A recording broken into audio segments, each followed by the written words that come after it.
ہر اچھائی پہ کہتے ہیں پیر صاحب کی دعا جی، پیر صاحب کی نظر کرم جی. اور کوئی بھی بیماری آ جائے، کوئی بھی مشکل آ جائے، اللہ کی مرضی جی. یہ تم نے اپنے رب کو پہچانا ہے ظالموں؟ کیوں نہیں اپنے پیروں کے کلمے پڑھ لیتے؟ رب کو پہچانا نہیں اپنا، تمہارا رب کون ہے؟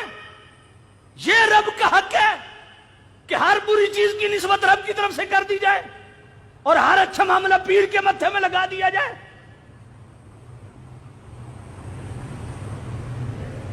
جس سے پوچھو کسی پیر کی بغل میں گھسا ہوا ہے، پوچھو سنا او پیر صاحب کی نظر کرم ہے، او میں پیر صاحب کی دعا ہے، پیر صاحب کی نظر عنایت ہے.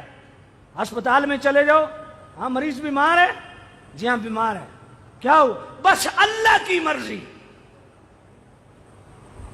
کیوں؟ ہون تو پیر وڑ گیا، ہون پیر تو کدھر گیا؟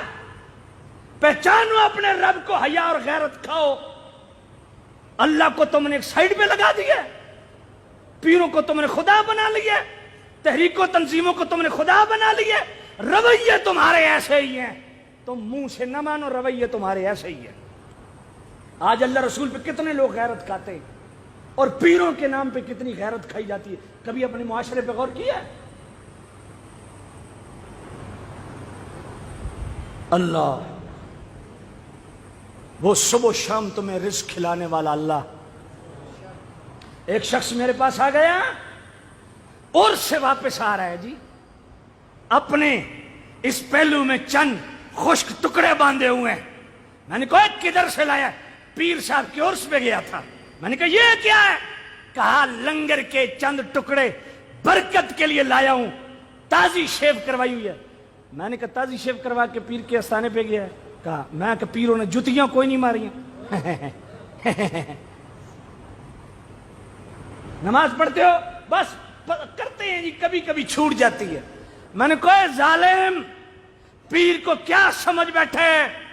یہ سال کے بعد خشک ٹکڑے لنگر کے، ان کو اتنے اہتمام ادب سے باندھا ہوا ہے اور پیر پیر پیر کر رہے. تو جو میرا رب تمہیں 3 ٹائم تازی کھلاتا ہے اس کا حیا ختم آ گیا. اللہ اللہ کب کرے گا؟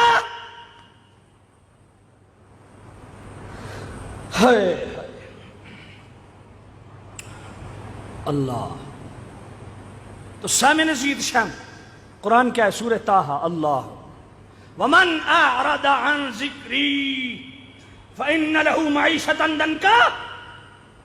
اللہ فرماتا ہے میں تمہاری معیشت برباد کر دوں گا، تمہارا رزق تم پہ تنگ کر دوں گا.